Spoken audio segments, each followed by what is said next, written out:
World কাপের game week 1 শেষ।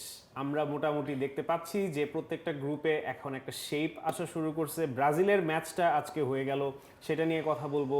আর্জেন্টিনার ম্যাচ সামনে আসতেছে, সেটা নিয়ে কথা বলবো। এখন ফুটবল ওয়ার্ল্ড কাপটা পুরোপুরি আমরা বলতে পারি যে অ্যাবসলিউটলি ট্রেন্ডিং। সো আজকে আমাদের সাথে আছে বেশ স্পেশাল কিছু গেস্ট এবং তাদের সাথে আমি আপনাদেরকে ইন্ট্রোডিউস করাই দিতে চাই। But before that, welcome to Suzuki presents কাপালা। সো আজকে নিশাদ ভাই এবং সজল ভাই আমাদের সাথে আছেন। ওনারা কি কমিউনিটি নিয়ে কাজ করে সেটা ওনারা পরিচয় করাই দিবেন। বাট আমি জাস্ট বলতে চাই যে I am a very big fan of your work. দুইজনেরই খুবই কনস্ট্রাকটিভ জায়গা থেকে কথা বলেন। নিশাদ ভাই এক্সপিরিয়েন্সড মানুষ। এতদিন আমাদের যারা গেস্ট আসছিল সবাই খুব ইয়াং ব্লাডেড মানুষজন, খুবই বয়স কম, রক্ত গরম। আজকে আমরা নিয়ে আসছি একদম এক্সপিরিয়েন্সড মানুষজন। এবং সজল ভাই হচ্ছে ফুটবল মেনিয়াক গ্রুপের ফাউন্ডার অ্যাডমিন, এবং যেটা এখন একটা বেশ বড় ফ্যামিলি। গ্রুপটা 2 লাখের বেশি মানুষ আছে, পেজে 1 লাখের বেশি মানুষ আছে। সো ভাই কেমন আছেন আপনারা? ওয়ার্ল্ড কাপ কেমন লাগতেছে? আপনাদের কমিউনিটিতে ওয়ার্ল্ড কাপের কি অবস্থা? ভাই absolutely fantastic to be here, absolutely honored to be here ভাই। আপনার শোটা আমি দেখতেছিলাম and it was so refreshing যে ওয়ার্ল্ড কাপের মানে আমরা যে খালি খেলা দেখলেও কিন্তু ওই ফিলটা সম্পূর্ণ আসে না যতক্ষণ না পর্যন্ত আমরা সেই খেলাটা নিয়ে কথা বলতেছি, আড্ডা মারতেছি, কিছু একটা শুনতে পাচ্ছি, রাইট? সো এই শোটা আমার কাছে মনে হয়েছে যে ওই অভাবটা অনেকাংশে কিন্তু ফিল আপ করছে, অ্যাটলিস্ট আমার কাছে কিন্তু মনে হয়েছে। And absolutely buzzing to be here and এই তো অনেক।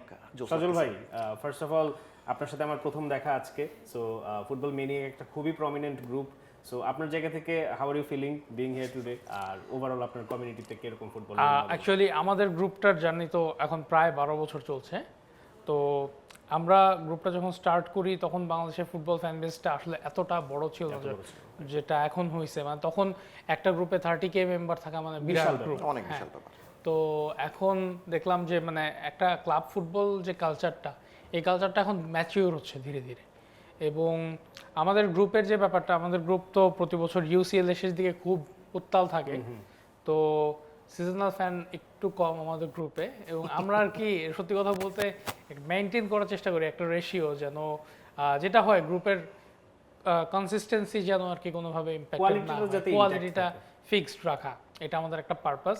অ্যান্ড আমাদের গ্রুপের ট্যাকটিক্স নিয়ে আমরা সাধারণত একটু মাথা ঘামানোর চেষ্টা করি, রাদার দেন 2 থেকে 3 লাইনের ছোট্ট একটা ফিচার কন্ট্রোভার্সি বা হ্যাঁ, আর মিম কালচারটা।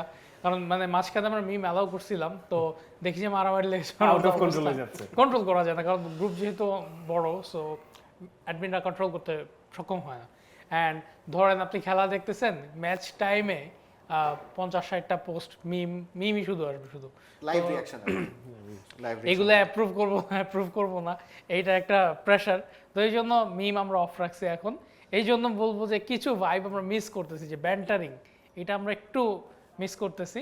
আবার আরেকটা ব্যাপার কি, যে অন্যান্য ওয়ার্ল্ড কাপে শুরু থেকে ব্রাজিল আর্জেন্টিনা যে রাইভালরিটা থাকে, অ্যান্ড অলসো জার্মানি, ইংল্যান্ড, তারাও তো প্রেজেন্ট থাকে, এবং পর্তুগাল, যদিও বাংলাদেশে পর্তুগালের রিয়েল ফ্যান খুব বেশি নাই, তো দেখা যাচ্ছে এটা অনেকের সেকেন্ড চয়েস, তারপরও পর্তুগাল কিন্তু প্রেজেন্ট ফর ক্রিশ্চিয়ানো রোনালদো, এবং এইবার ওয়ার্ল্ড কাপে তো অন্যতম টাইটেল কন্টেন্ডার। তো আমার কাছে মনে হয়েছে যে ওরা থাকলেও ব্রাজিল আর্জেন্টিনার যে হোম গ্রাউন্ড রাইভালরি বাংলাদেশে, ওইটা তো আসলে তুলনা হয় না। ওই জায়গাটা এবার একটু কমতি পড়ে গেছে, কারণ ব্রাজিলের পারফরমেন্সটা আর্জেন্টিনার সাথে আপ টু দ্য মার্ক যাচ্ছে না। তো না যাওয়ার কারণে এখন পর্যন্ত মানে একটু কম। আজকে থেকে মনে হলো যে না, একটু অনেকে আবার জেগে উঠতেছে। আর একটা কারণ আছে, আমি একটু অ্যাড করি, সেটা হলো কি 2022-এর বিশ্বকাপের পরে আর্জেন্টিনার ফ্যানরা মোস্টলি সবকিছু আর কি পেয়ে গেছে, ওইরকম একটা এক্স্যাক্টলি আর কি নির্বাণা মোড আর কি। ওইখানে যেহেতু তারা চলে গেছে না, মানে তাদের মধ্যে ওই ধরনের কিছু ছ্যাদব্যাদ নাই, আমরা আর কি যে শব্দটা বলি ছ্যাদব্যাদ নাই, মানে তারা কোনো ঝগড়া করতেছে না, আরে খেললে খেলতেছে, না খেললে নাই, কিছু যায় আসে না, মানে কোনোতেই কিছু, যেটা হচ্ছে ভাই রোনালদো মানে মেসিকে 50 পোস্ট দিলে এখন লাভ রেক দিয়ে চলে গায়ে লাগে না আসলে। সত্যি কথা বলতে 14, 15, 16 এই 3টা ফাইনাল ডিফিটের পর যে ট্রল খাইতে হইছে খাইতে হইছে। আমার কাছে মনে হয় যে প্রেস খাইলে প্লেয়াররা প্রেস রেজিস্ট্যান্ট হয়ে যায়, আমরা এখন ট্রল রেজিস্ট্যান্ট হয়ে গেছি। না দ্যাটস ভেরি ট্রু। আমি অ্যাজ এ বার্সা ফ্যান, আমার মানে যারা আমার কমিউনিটিতে আছে তারা জানে যে মেসি, জাভি, ইনিয়েস্তা এই নামগুলো আসলে আমার লাইফে অনেক ইম্পর্টেন্ট নাম। সো ওইখান থেকে আসলে আমিও যখন দেখতাম যে 14, 15, 16 যে টাইমটা আপনারা বলছেন, যখন মেসি রিটায়ার করলো আবার ব্যাক করলো, ওই একটা উইন্ডো গেছে যখন আসলে অ্যাজ আ ব্রাজিল ফ্যান আমার কাছে বিরক্ত লাগতেছিল জিনিসগুলো দেখতে, যে মানে ঠিক আছে একটা প্লেয়ারের আসলে ওইরকমভাবে হয়তো টিমমেট পাচ্ছে না, কোচেরও জায়গাটা হয়তো বা প্রপারলি ফাইন্ড করতে পারতেছে না, বাট ইটস সো আনফর্চুনেট। আমি জাস্ট প্রত্যেকবার আর্জেন্টিনার খেলা দেখে আমার কাছে বিরক্ত লাগতো এই জন্য যে they had Messi and they were wasting ইট।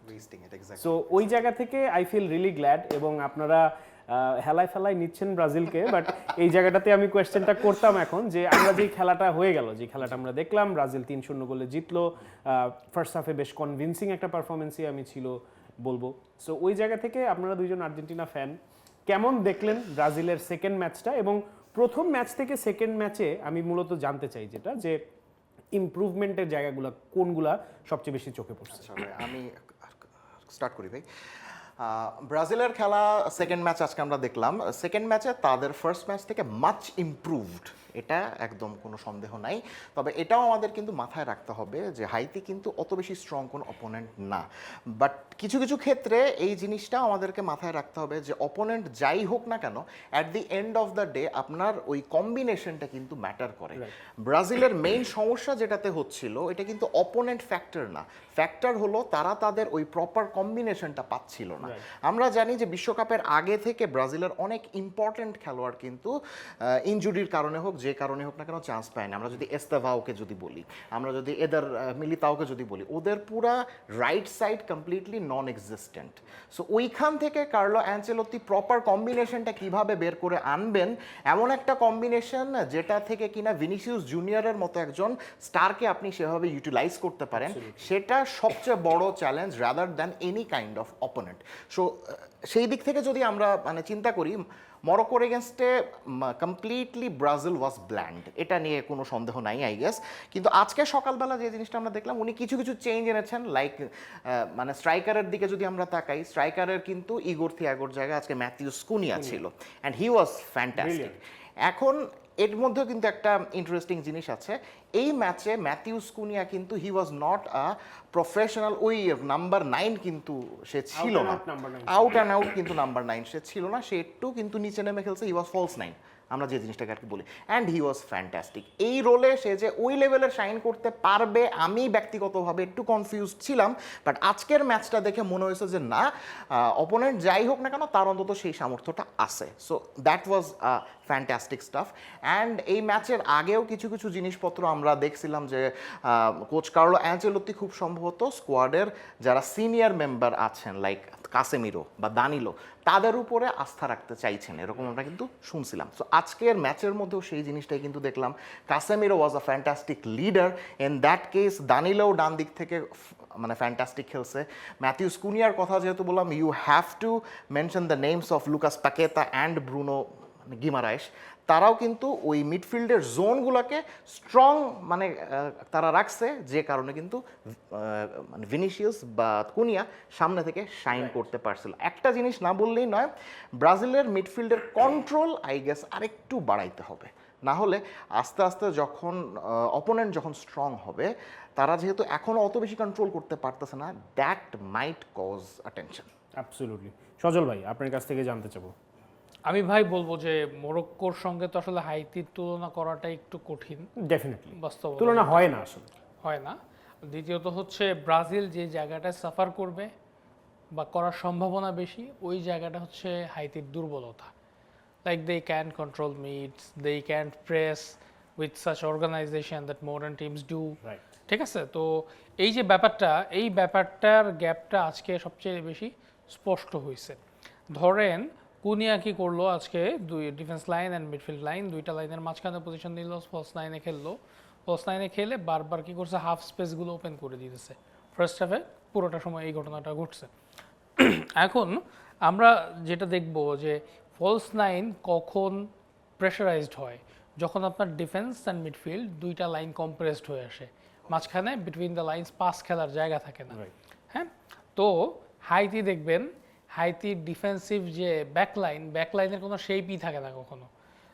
মানে অনেকটা দেখা যাচ্ছে আনপ্রফেশনাল, মানে 5 ম্যান ওরা চেষ্টা করছে মেইনটেইন করে, বাট এটা হচ্ছে না। মানে একে তো এইটাকে কপাল ভালো যে এটা 2006 এর না 26 এর ব্রাজিল। আদারওয়াইজ যেটা হতো অফসাইড ট্র্যাপ ব্রেক করতো প্রতি 5 মিনিট পর পর। হ্যাঁ, তো এখানে ম্যাসিভ সুযোগ ছিল আমি বলবো। ব্রাজিল কোনো না কোনো কারণে সেটা কাজে লাগায় নাই বা লাগাইতে পারে নাই, হোয়াট এভার দ্যাট ইজ।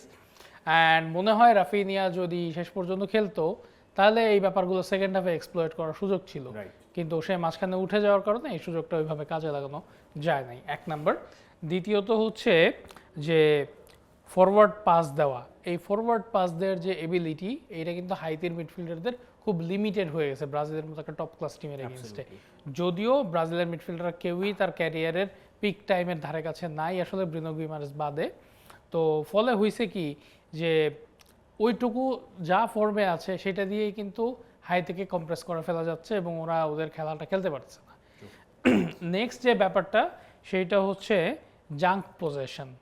মানে আর্জেন্টিনার সঙ্গে আলজেরিয়া যেটা করছে, ধরেন আলজেরিয়া তো পজেশন বেশি ছিল, বা আজকে তুর্কির খেলাটাই যদি আমরা বলি, প্রচুর পজেশন তাদের পায়ে, হ্যাঁ মিনিংলেস, এটা থেকে তারা আউটপুট আনতে পারতেছে না।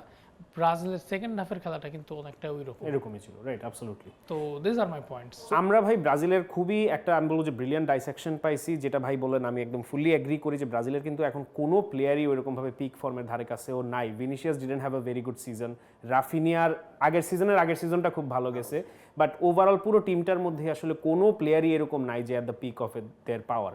সো এটা একটা বিশাল ইস্যু। সো এর বিয়ন্ডে আমি আসলে যেটা জানতে চাই যে গেম উইক 1 যে শেষ হইলো, এই গেম উইক 1-এ আমি খুব সোজাসাপটা আপনাদের কাছে একদম বটম লাইনে জানতে চাই যে টপ 3 ইন্ডিভিজুয়াল পারফরমার্স এবং টপ 3 টিমস কাদের মনে হয়েছে আপনার কাছে? টপ 3 টিমস আসলে গেম উইক মাত্র যেহেতু এক শেষ হয়েছে, একটা মাত্র গেম উইক দিয়ে আসলে অত বেশি জাজ করাও যায় না।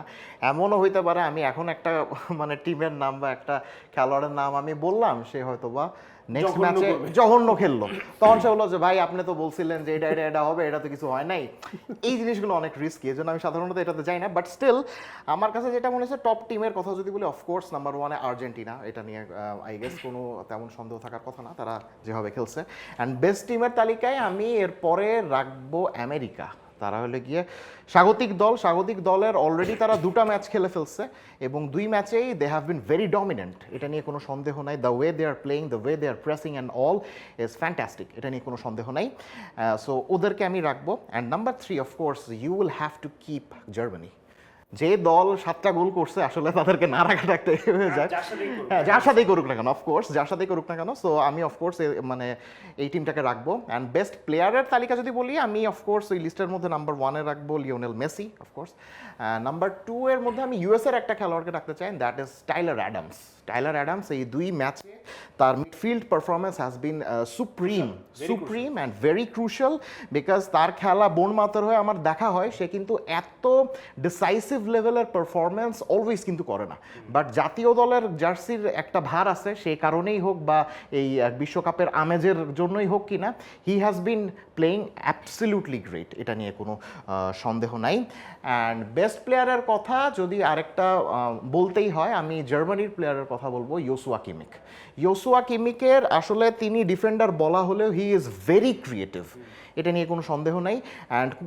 অ্যান্ড তাদের যে ফার্স্ট রাউন্ডের যে আমরা ম্যাচটা দেখলাম, সেই ম্যাচেও আমরা ওই মানে ক্রিয়েটিভিটির জিনিসটাই কিন্তু দেখছি। So this will be very very crucial for Germany যদি তারা সামনে যেতে চায়। অফকোর্স তারা যাবে, আমরা একটা এক্সপেক্ট করছি। সো জার্মানি কত দূর যেতে পারবে ওটার পেছনে এটার অনেক বড় একটা কিন্তু ভূমিকা থাকবে। অ্যাবসলিউটলি। সজল ভাই আপনার কাছেও জানতে চাই, তার আগে একটু বলতে চাই, আমি বস কিন্তু আর্জেন্টিনাকে 1 নাম্বার পদবি দিয়ে দিছে। আমার কাছে মনে হচ্ছিল এখানে কিছুটা হলেও বায়াসনেস থাকতে পারে, বিকজ আই ফেল যে ইংল্যান্ড আর জার্মানি যদি অ্যাগেন কুরাসাওয়ের এগেইনস্টে খেলছে, বাট আমার কাছে কালেকটিভলি মনে হয়েছে যে এই 2টা টিম বেটার পারফর্ম করছে। সো এইখানে আপনার ওই নন বায়াসড অপিনিয়নটা আমরা একটু জানতে চাই। আচ্ছা, মানে আর্জেন্টিনাকে বাদ দিয়ে বলতে হবে, সোজা কথা না চাইলে আপনি আর্জেন্টিনা বলতে পারেন, আমি জাস্ট ব্রাজিল ফ্যান তো একটু আর্জেন্টিনাকে সরাচ্ছি। আচ্ছা ধরেন আর্জেন্টিনাকে আপনার সুবিধার জন্য আমি বাদ দিয়ে দিলাম, হ্যাঁ, বাট আপনিও চিন্তা করছেন যে আর্জেন্টিনাই সবচেয়ে ভালো পারফর্ম করছে। আমি এটা বলতে বাধ্য হচ্ছি কারণ the control, the possessed over the game, it was excellent. আমি মানে এই খেলাটা দেখেন তারা প্রায় ফ্ললেস একটা গেম খেলছে, এক্সেপ্ট যদি প্রথমে অফসাইডে যে গোলটা বাতিল হয় আলজেরিয়ার, ওইটা বাদ দিলে কিন্তু প্রায় ফ্ললেস একটা গেম। সো এটা ওদেরকে আসলে ক্রেডিটটা দিতে হয়, বাট আমি বলবো number one should be Germany, they totally outclass their and thrash their opponent, কোনো সুযোগই এক প্রকার দেয় নাই বলতে গেলে। প্রথম দিকে কিছুটা একটু প্রেশার ক্রিয়েট করছে কুরাসাও প্রথম দিকে, বাট এরপর যে ডমিনেন্স তারা শো করছে, যেমন হচ্ছে মিনিটে গোল হচ্ছিল, তো এই ব্যাপারটা আসলে এখানে আমি একটা কথা হচ্ছে অ্যাড করতে চাই যে আজকে ব্রাজিলের জিতার পরেও এটা আমি অনেক দেখছি সোশ্যাল মিডিয়াতে যে ওর সাথে খেলছে এর সাথে খেলছে। আমার মনে হয় যে ওয়ার্ল্ড কাপ কোয়ালিফাই যখন করে একটা টিম আসলে আসে ওয়ার্ল্ড কাপে কম্পিট করার জন্য, তখন আসলে কোনো ছোট টিম দেখেন ক্যাবো ভার্দের এগেইনস্টে কিন্তু স্পেন রেজাল্ট করতে পারে না। দেখতে পারেন ট্রু। হ্যাঁ, তো পেনিট্রেট করা, ইনসাইজ করা, এটা সবসময় একটা ক্রেডিটের ব্যাপার। তো জার্মানির কথা বলবো, ইউএস এর কথা অবশ্যই বলতে হবে, অ্যান্ড আমার কাছে মনে হয় যে সুইডেনের যে পারফরমেন্স, এটা মানে খুবই ভ্যালুয়েবল একটা পারফরমেন্স করছে। 5-1 ডিফারেন্স ক্রিয়েট করা উইথ আফ্রিকান টিম, এটা সহজ ব্যাপার না। আর সুইডেনের কথা বাদ দিলে জাপান, দে ডিড অ্যামেজিং, যদিও তারা একটা ড্র করছে, but they did amazing, and the brand of football they play that was totally awesome. হ্যাঁ, ব্রিলিয়েন্ট ফুটবল খেলছে। বাট এই নামগুলোর বাইরে আমরা যদি চিন্তা করি, তাহলে আমার কাছে মনে হয় একটা টিমকে আমি বিশেষভাবে ক্রেডিট করবো, that's Cabo Verde. They stopped Spain. I think মানে ওরা আসলে stand out performer of game week 1। And যদি আমি ফার্স্ট গেম উইকের কথা চিন্তা করি, Australia, they also played amazing game. মানে ওদের ডিফেন্স এত কমপ্যাক্ট ছিল, আমি অবাক হয়ে গেছি। ব্যারিকেড ছিল কমপ্লিটলি এবং ফিজিক্যালি এক একটা প্লেয়ার সাউটার, মানে সাউটার মানে মনে হয় যে জায়ান্ট একটা।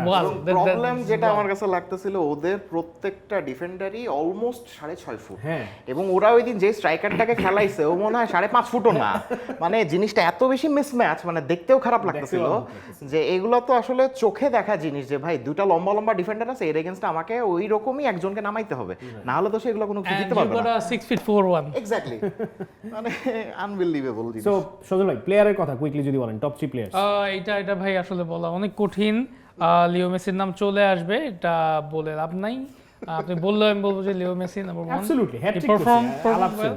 Number 2, I would say Michael Olise, চমৎকার একটা পারফরমেন্স করছে, এবং ওই ম্যাচটা কিন্তু ফ্রান্স বের করতে পারতেছিল না একটা পর্যায়ে। হ্যাঁ, তো এই দুইজনের কথা বলবো। 3 নম্বর আমি একজনের নাম চিন্তা করছিলাম, বাট হঠাৎ করে মনে হলো যে না, এইটা চেঞ্জ করতে হবে। আমি বলবো জাপানের কুবো। কুবো যে কাজটা করছে ওই পুরাটা ম্যাচ, আপনি দেখেন জাপানের ট্রানজিশন এত ফাস্ট, মনে হচ্ছিল এটা একটা ইউরোপিয়ান টিম, ক্লপ মনে হয় এটার কোচ, এইভাবে করে ঢুকে যাচ্ছে বারবার। Fluidity was amazing. আপনি দেখেন তুর্কিতে আর্দা গুলার এর চেয়ে বেটার ক্যালিবারের প্লেয়ার হয়তো আমরা যদি তার লিগ অ্যান্ড ক্লাব কনসিডার করি, কিন্তু সে কিন্তু এই পারফরমেন্সটা বের করতে পারতেছে না। হয়তো সিস্টেমও এখানে কিছুটা দায়ী। আমি বলবো যে তুর্কি হাই আপ দ্য পিচে যেভাবে খেলতে গেছে ওইটা হয়তো অ্যাপ্রোপ্রিয়েট ছিল না, but Kubo penetrated each time he got the ball. Very decisive. একটা খেলোয়াড়ের নাম আমার কাছে মনে হচ্ছে যে না বললেই নয়, এটা আমিও যে কারণে হোক মিস করে গেছি, ভাইও মিস করেছেন, that is Harry Kane. You will have to mention Harry Kane, the way he played and the way England played actually. এবারে আমরা ইংল্যান্ডের স্কোয়াডের দিকে যদি তাকাই, ইংল্যান্ডের স্কোয়াডটা কিন্তু অনেক বেশি হ্যারি কেন সেন্ট্রিক, এবং হ্যারি কেনকে ফোকাস করলে যে ইংল্যান্ড কত বেশি মানে পুরস্কার পাইতে পারে, এটা আমরা ফার্স্ট ম্যাচে কিন্তু দেখলাম। আর ফার্স্ট ম্যাচে কিন্তু যেন তেন কোনো প্রতিপক্ষের এগেইনস্টে তারা কিন্তু ছিল না, দ্যাট ইজ ক্রোয়েশিয়া, সবচেয়ে স্ট্রং অপোজিশন। হ্যাঁ, সো তারা যেভাবে মানে হ্যারি কেন যেভাবে মানে প্রপার নাম্বার 9 এর একটা কিন্তু পারফরমেন্স, সে বক্সের মধ্যেও আছে, বক্সের বাইরেও আছে, সে গোলও করতেছে, হেডও করতেছে, সে থ্রু বলও দিচ্ছে, মানে হি ইজ এভরিওয়্যার। সো তার কথাটা অফকোর্স বলতেই হবে। মনে হয় আরেকজনের নাম অনারেবল মেনশনে রাখা উচিত। হ্যাঁ, দ্যাটস আইয়ুব বোয়াদি। হ্যাঁ, oh my god, fantastic emerging. I think ও যদি ইভেন্চুয়ালি মরক্কো সেমিফাইনাল পর্যন্ত বা কোয়ার্টার ফাইনাল পর্যন্ত যায়, he is going to B the emerging player of the tournament. So এই ব্যাপারে কোনো সন্দেহ নাই। এখন ভাই আপনাদেরকে খুব কুইকলি বলতে হবে, ভালো কথা বলতে অনেক সময় নিয়ে বলা যায়, আপনি কুইকলি ওয়ার্স্ট 3 টিমস এবং ওয়ার্স্ট 3 প্লেয়ার্স গেম উইক 1 এর পর। এটা সজল ভাই স্টার্ট করো, বেস্ট হবে, আমি ততক্ষণ চিন্তা করতে থাকি। ওয়ার্স্ট যদি আমরা চিন্তা করি, তিউনিসিয়ার কথা সবার আগে চলে আসবে 1 নম্বর। 2 নম্বরে আমি বলবো পর্তুগালের কথা, অ্যান্ড 3 নম্বরে আমি বলবো স্পেনের কথা। মানে কুরাসাও ধরেন 7টা গোল খাইছে, হ্যাঁ, একটা দিছে তো। বাট সে খাইতে পারে এটা না, আমরা জানতাম তো যে 5টা 4টা এটাই খাবেই, এটাই হওয়ার ছিল, তাই না? কিন্তু আপনি দেখেন স্পেন পর্তুগাল দুইটার কথা যদি আলাদা বলি, যদিও দুই কারণে হারছে আসলে, but they had all resources to go through 3-4 goals, Yes. But পারে নাই, পারে কোনো নাই। এক্সকিউজ নাই, স্পেন পর্তুগাল দুইটা টিমেরই আসলে কোনো এক্সকিউজ এবং নাই। এই টিমগুলা নিয়ে যদি কেউ গ্রুপ রানার আপ হয়, তার কিন্তু স্যাক হওয়া উচিত আসলে। চলে যাও, বিদায় নিয়ে চলে যাও। আচ্ছা, নিশাব ভাই আপনার কাছ থেকে। আমার ওয়ার্স্ট টিম অফকোর্স আমি 1 নম্বরে রাখবো তুর্কি রাখবো, বিকজ তারা যেরকম একটা ম্যান পাওয়ার নিয়ে গেছে, তাদের খেলোয়াড়দের যে পরিমাণ ট্যালেন্ট, তারা মানে এইরকম পারফর্ম করা তাদের মানে কথা না। আমরা দেখছি গত 10 বছরে তুর্কি যতগুলো বড় টুর্নামেন্টেই খেলতে গেছে, তারা অলওয়েজ কোনো না কোনো কারণে তারা সেভাবে শাইন করতে পারে না। বাট আপনি তাদের যদি টিম শিট দেখেন, তাদের খেলোয়াড়রা কিন্তু খুবই প্রমিসিং। সো এই জিনিসটা আমার কাছে ব্যক্তিগতভাবে খুবই বেশি ডিসঅ্যাপয়েন্টিং লাগছে। So of course they will be there. Number 2 of course Portugal will be there. পর্তুগালের আমি আসলে খেলার কোনো কম্বিনেশন হোক বা ট্যাকটিক্স হোক, আমি সেভাবে কিন্তু বুঝতে পারি না, কোনো প্যাটার্ন আসলে উঠে কোনো আসে প্যাটার্ন আমরা বুঝতে পারি না। এটার পেছনে অফকোর্স তাদের কোচকে কিন্তু দায়ী করতে হবে, because if you have a striker like মানে Cristiano, and if you have the midfielders like you do, like Bruno Fernandes, João Neves, সবাই ক্রিয়েটার, সো আপনি যদি ক্রিয়েটারদেরকে ক্রিয়েট না করতে দেন, আমি কিন্তু পর্তুগালের ম্যাচের মধ্যে অনেকগুলো প্যাটার্ন এরকম দেখলাম যে আপনি বার্নার্ডো সিলভা বলেন বা ব্রুনো ফার্নান্ডেস বলেন, কেউ কিন্তু মাঝখানে ছিল না, সবাই হইল গিয়া সামনে ছিল ওই ক্রিস্টিয়ানো রোনাল্ডোর আশেপাশে। মানে তারাও জানি এক্সপেক্ট করতেছিল যে তোমরা আমাদেরকে বল দাও। আরে ভাই, তোমরা যদি বল কাউকে না বানায় দাও, এটা তো মানে হইল না, তাই না? So of course Portugal will be there. And worst টিমের ক্ষেত্রে আমার কাছে আরেকটা যেটা টিম লাগছে, দ্যাট ইজ বেলজিয়াম লাগছে, বিকজ বেলজিয়ামের ম্যাচটা দেখে আমার কাছে এরকম কষ্টই লাগছে যে এই টিমটার আমরা বলবো না যে তাদের ওই জেনারেশনটা এখনো আছে, but the talented players are there. Jeremy Doku is there, Kevin De Bruyne is there, এখনো বড় বড় নাম আছে। সেই তুলনায় তাদের যেরকম আমরা ফ্লারিশ করতে দেখছিলাম, জেরেমি ডোকুকে আমরা ম্যানচেস্টার সিটির হয়ে অন অ্যান্ড অফ যেরকম শাইন করতে দেখি, সেরকম কিন্তু দেখি না। খুবই ডিসঅ্যাপয়েন্টিং একটা ম্যাচ ছিল। সো আমার 3টা টিম এরকম, বেলজিয়াম থাকবে, পর্তুগাল থাকবে, অ্যান্ড অফকোর্স তুর্কিও থাকবে। আপনাদের কমিউনিটিতে এরকম বেস্ট 3 পারফর্মার্স কারা আছে? সো যেটা আমি সবসময় বলি যে আমরা আসলে কেউই না, it's all about our community. আমাদের কমিউনিটির ফলেই আসলে আমরা প্রবলি এখানে আজকে বসে আছি। সো তাদের কাছে আসলে একটা মানে শাউট আউট দেওয়া বা তাদেরকে তুলে ধরাটা একটা খুবই ইম্পর্টেন্ট পার্ট আমার কাছে মনে হয়। সো আমি নিশাদ ভাই কুইকলি আপনার কাছ থেকে জানতে চাবো যে আপনার পেজে, আপনার কমিউনিটিতে এরকম প্রমিনেন্ট নাম সবসময় উঠে আসে, দেখেন কারা আছে? সেম ফর ইউ সজল ভাই, যে আপনার গ্রুপের মধ্যে এরকম রেগুলার মেম্বার্স যারা সবসময় এনগেজ করে, খুবই এনার্জেটিক, পজিটিভ, তাদেরকে আপনারা একটু শাউট আউট দিন।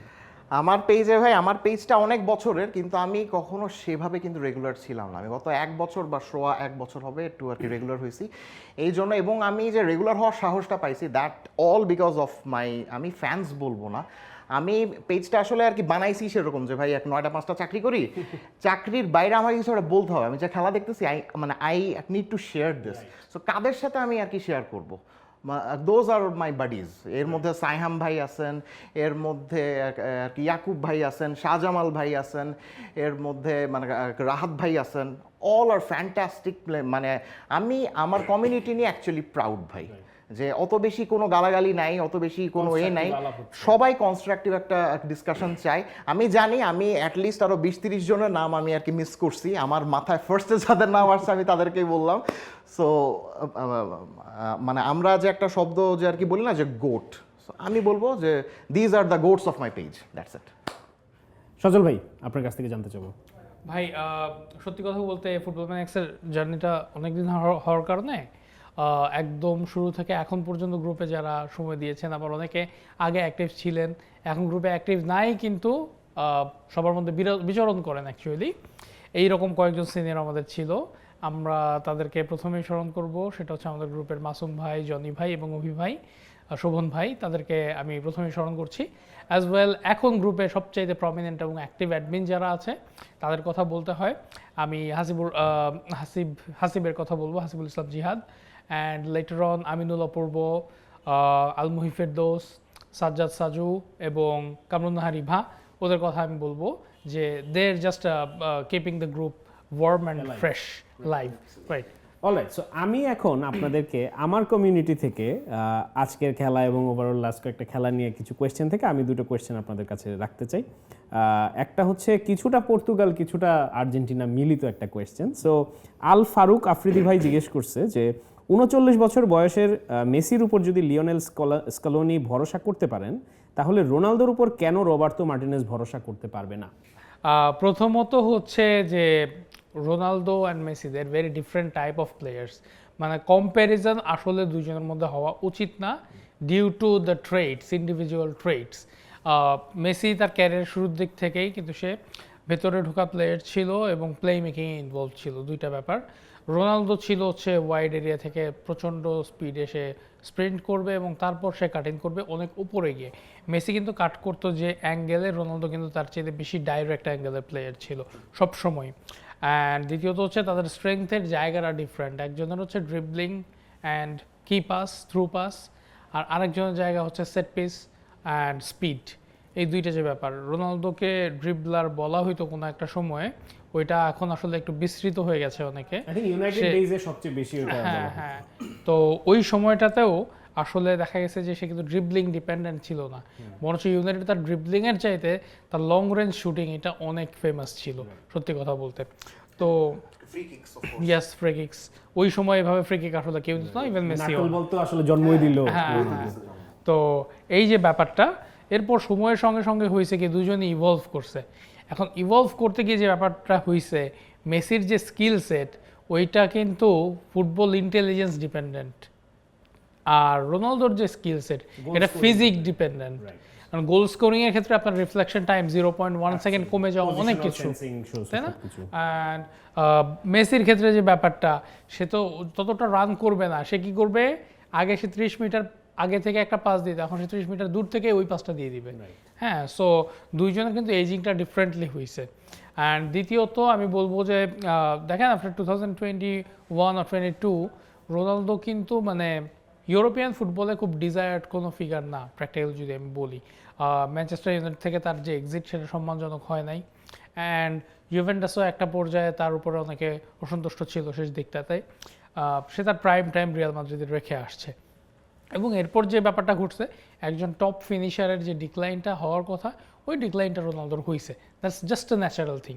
কিন্তু হ্যাঁ হ্যাঁ, কিন্তু এইটার কাছ থেকে, এইটার জায়গা থেকে সে নিজে বলি ইগোর কারণে হোক আর যে কোনো কারণেই হোক, পারিপার্শ্বিক চাপ, অ্যান্ড তার ফ্যানদেরকেও যদি এক্সপেক্ট করতে বলা হয় যে না এইরকম চাবেন আপনি, ইভেন 36 বছরের রোনালদোর কাছ থেকেও যেটা পাইতেন এটা আজকে চাবেন, এটা আসলে খুবই মানে নির্দয় একটা চাওয়া আসলে। কেন আপনি আপনার লিজেন্ডকে মেরে ফেলতেছেন আসলে আপনার এক্সপেকটেশনের বার্ডেন দিয়ে। মানে ওনার লেগেসিতে ওর ফ্যানরাই হচ্ছে কাদা ঢেলে দিচ্ছে। হ্যাঁ হ্যাঁ হ্যাঁ, মানে বলা উচিত যে আপনি এখন একটু স্লো ডাউন করেন রাদার। আমি এক্সপেক্ট করি না পর্তুগাল তার গেমটা খেলুক, রোনালদো প্রয়োজনে সাব হিসেবে নেমে একটা ইম্প্যাক্ট তৈরি করবে definitely. That's it. Right. So Nishad ভাই, তাহলে আপনার জন্য যে কোয়েশ্চেনটা থাকছে সেটা হচ্ছে আজকের খেলা নিয়ে মোহাম্মদ আমানুল্লাহ ভাই জিজ্ঞেস করছে, who is a top fan of my community. আরও 2টা গোল না দিতে পারা এটা বড় ধরনের অন্যায় ছিল। আনচেলত্তিকেও দেখলাম না দ্বিতীয়ার্ধের বাজে খেলা নিয়ে কোনো রিয়াকশন করতে। 2টা গোল দেওয়া আসলে কিছু কিছু তো মিস হয়েছে, আমরা তো দেখছি। সো ওই মিসগুলো যদি না হতো তাহলে অফকোর্স সো ওই মিসগুলো যদি না হতো তাহলে তো অফকোর্স স্কোর লাইনটা আরেকটু হতো। বাট আমার কাছে যেটা মনে হয়, আমি একটু আগেও যে জিনিসটা বললাম, the control in the midfield. আমরা যে জিনিসটা দেখছিলাম, হাইতি কিন্তু 5 জন ডিফেন্ডার নিয়ে খেলুক বা 6 জন নিয়ে খেলুক, তারা কিন্তু ওই কেবো ভার্ডদের মতো কিন্তু অত বেশি ওই লো ব্লকে খেলতেছিল না, তারা কিন্তু একটু আপনার হাই লাইনে খেলছে, একটু কাউন্টার করার তাদের ইন্টেনশন ছিল। সো সেটার কারণে কি হয়েছে, তাদের পেছনের ওই জায়গাটা কিন্তু ফাঁকা হয়ে গেছে। ফাঁকা জায়গাতে কিন্তু অলওয়েজ ভিনিসিয়াস জুনিয়র, এবং ওই দিক দিয়ে যখন ফার্স্ট হাফে ছিল আর কি রাফিনিয়া ছিল, তখন সে কিন্তু বারবার কিন্তু ঢুকতে চাইছে। এখন ব্রাজিলের যারা আর কি মিডফিল্ডার আছেন, তাদেরকে কিন্তু অত বেশি ওই মানে কন্ট্রোলটা দেখাইতে হয় নাই, ইন আ সেন্স যেহেতু ভিনিসিয়াস এবং ওই দিক দিয়ে আর কি রাফিনিয়া যখন গিয়ে ঢুকে যাচ্ছিলেন, তারা খালি ওই থ্রু বলটা দিয়ে দিলেই কিন্তু শেষ হয়ে যাচ্ছিল, ঠিক আছে? কিন্তু সব সময় এই মানে এই সিচুয়েশনটা কিন্তু হবে না।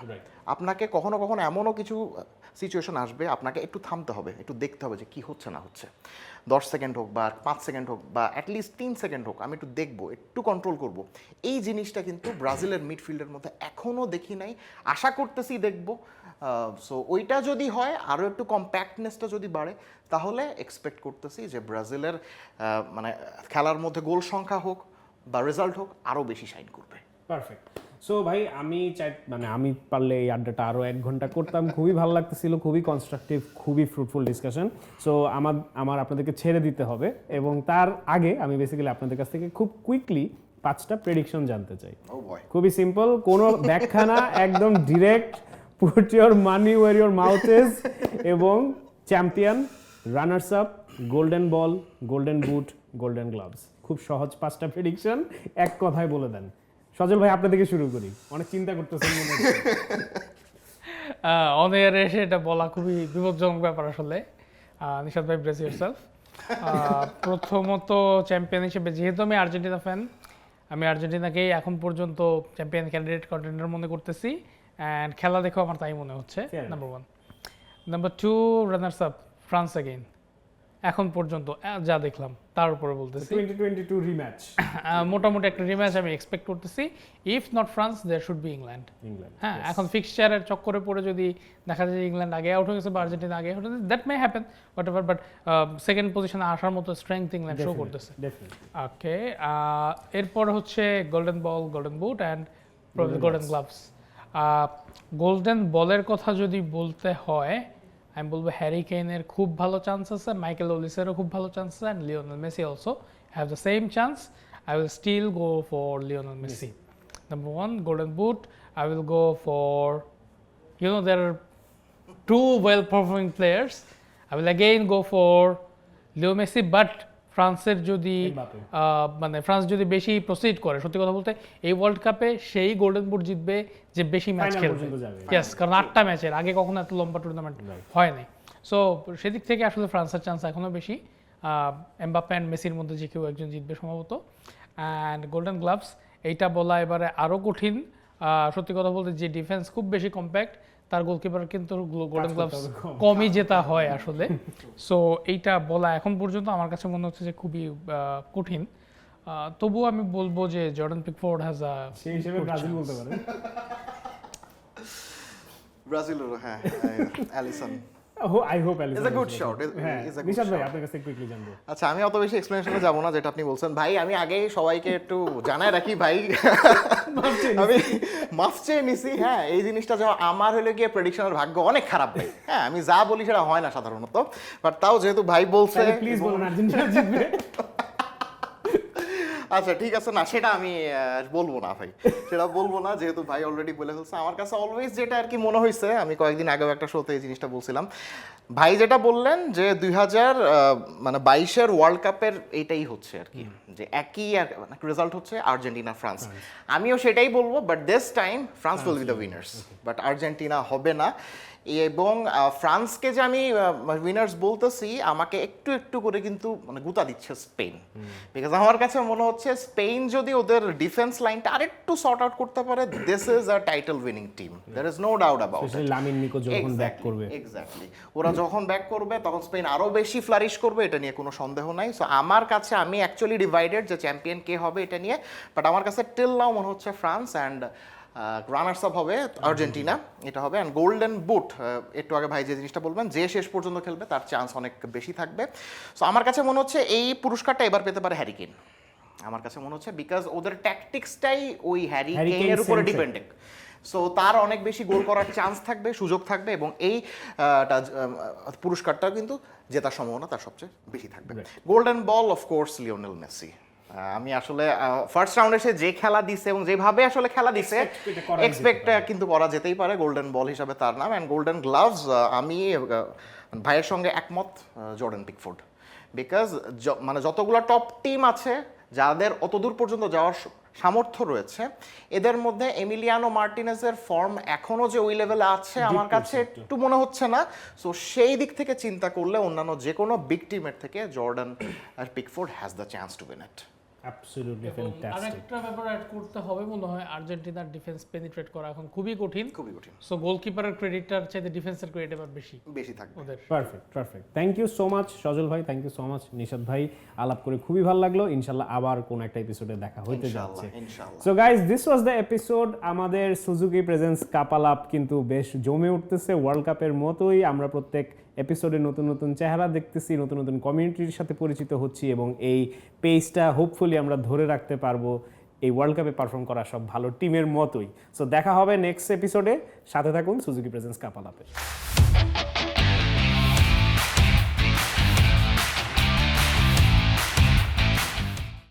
For more updates, subscribe to our YouTube channel and click on the bell icon. Follow us on Facebook and Instagram. Download T-Sports app to enjoy exciting games and highlights. Visit tsports.com.